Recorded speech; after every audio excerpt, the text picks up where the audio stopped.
activism, what you've spoken for, the ability to speak out, trying to lead others, etc. So just wondered if you could react to that and everything you've been thinking about these last couple of days.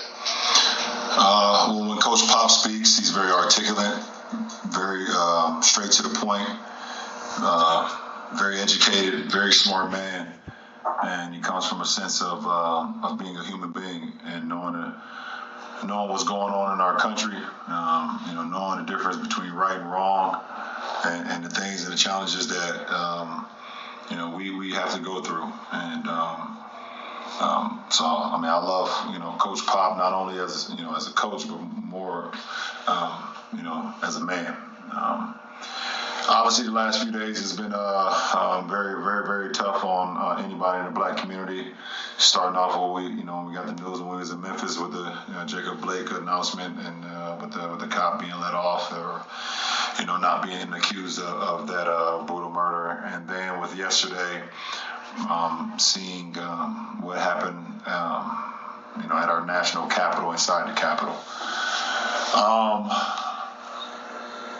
It's we live in two Americas, and that was prime example of that yesterday. And if you don't understand that or don't see that after seeing what you saw yesterday, then you really need to take a step back, not even just one step, maybe 4 or 5 or even 10 steps backwards, and ask yourself how do you want your kids, or how do you want your grandkids, how do we want America to be viewed as, how do we want to live in this beautiful country, because yesterday was not it, and being a part of a household with 3 kids, 2 boys, a daughter, a wife, a mother-in-law, and so many black folks in my household during that time, and it's on the TV. Couldn't help but to wonder if those were my kind storming the Capitol, what would have been the outcome? And I think we all know.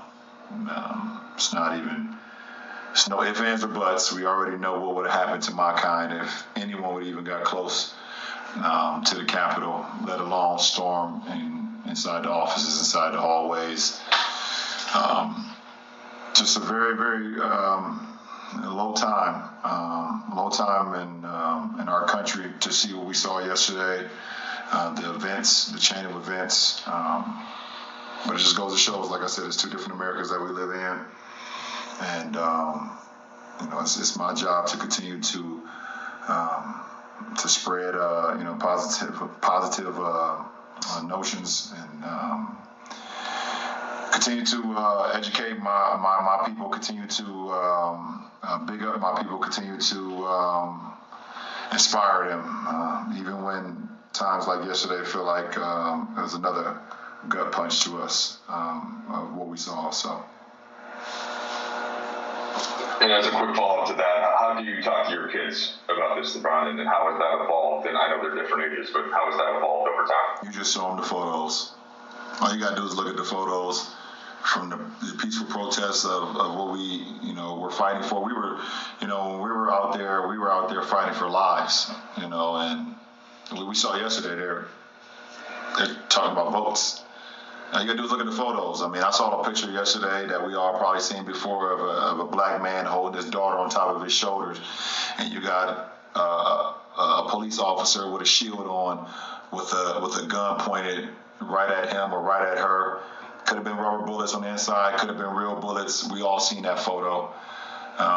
And then on the contrary, you got this white guy walking inside the Capitol with his thumb up in the air, with the damn podium in his hand.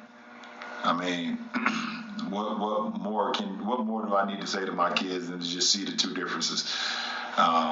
It's right there, it's right there in their face. And I will continue, and my wife will continue, and my mother and my mother-in-law, my father-in-law, who lived through a lot of this shit, hit home with them. But for them to see it, it's even more powerful. Dave? LeBron pregame pop reflected on 2016 and saying he read a New York Times editorial predicting kind of this was going to go down this way with this administration. And I remember being in a locker room with you the night the 2016 election happened, and your sentiment was similar to that. Like, okay, we're in for something here. In your view, in terms of being a leader in Black America, what is the damage of the last 4 years, and what's the step forward to make things better?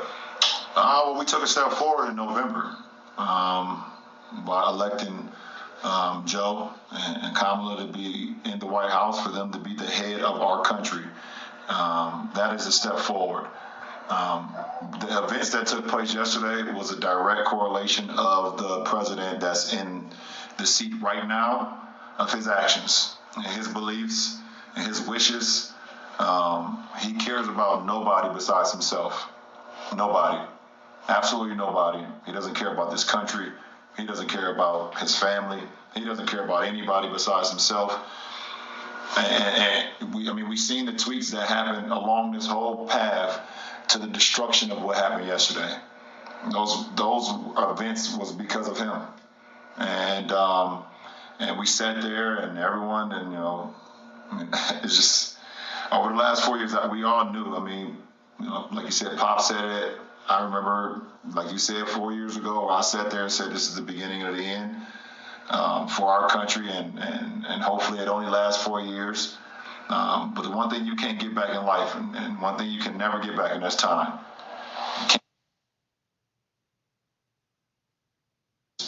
And how do we recoup that? And for me, I'm not only an inspiration or a leader of Black America, I want to be an inspirational leader of all races, because I only preach positive stuff, but I also preach what's right. There's a difference between right and wrong. Like, literally, if you don't know what's right and what's wrong, like if you walk outside and a kid pushes another kid on the ground and you don't think that's wrong, what is it? That doesn't make sense. It doesn't make sense to me. Like, people that grow up with hate, it starts in their households. It starts in their households. And when they get outside their households, they get older and older and older, and they continue the same things that they've seen over the course of time.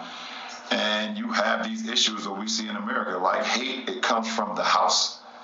Everything that goes on comes from the household, of people just hating and hating and hating. And obviously what came from the president that's in the house now, from his household, is the reason why America. And we're going to take one more. Dan? LeBron, the shirt says, "Do you understand now?" Your shoe said, "Do you understand now?" What would you say to people who don't understand at this point? And how do you reach people who don't? No, it's unfair to try to get people to understand, but we want people to listen. There's some things that you can't understand because you don't grow up how we grew up. You don't live in the same environment that we live in. You don't see the fact that when we walk out of our homes, or we walk out of our project buildings, or we walk out of our apartments, that we're scared to death right off bat because we're afraid of the police. And that's just how I grew up. When you see the police, you ran the other way. You didn't feel like it was protection. You never felt like it was protection. So we can't make you understand. We don't. Do you understand? We want you in a sense of, do you understand what we're saying? Understand the feeling that we feel being a Black man or being a Black woman growing up in America. Because of we got over 150 years, 400 years. These things that's going on, there's no difference. There's no difference. They just hide. The KKK, the rags over their faces. They're just hiding behind certain other costumes. They're just going under certain other costumes that you saw yesterday in the Capitol. You can't sit here and say that those are terrorists. We keep saying they're protesters. Those are not protesters. What are they protesting? Knocking down walls, knocking down the gates of our nation's capital. People don't understand. Do you understand that? That's what we're talking about. Like, do you understand how hard it is for us to continue to live our lives the way we live, continue to inspire, continue to give everything that we got. Like, everyone jumps on the bandwagon of what we provide, what we bring. You know, the way we dress, our music, our culture, our food, everything that everyone steals from what we do, and then they want to act like they did it or they brought it to this world. We don't get our due diligence. We don't get the respect. We don't get anything back for what we've given to this country besides a slap in the face.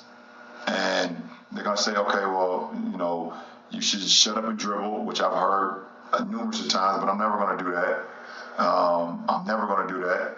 And they're gonna say you got so many other opportunities, so many guys are in leagues and all this stuff, but man, that's peanuts. It's peanuts to what goes on in this country. And yesterday was just very shameful, and I just say embarrassing to us as an example. I grew up knowing that America was the land of the free and the home of the brave, and we set an example for all these other countries in the world of how to run things and how to be great and how to, you know, maneuver and change the world and things of that nature. And yesterday we looked like a third, fourth, fifth world country. It's just very embarrassing, and I hope we can be better, but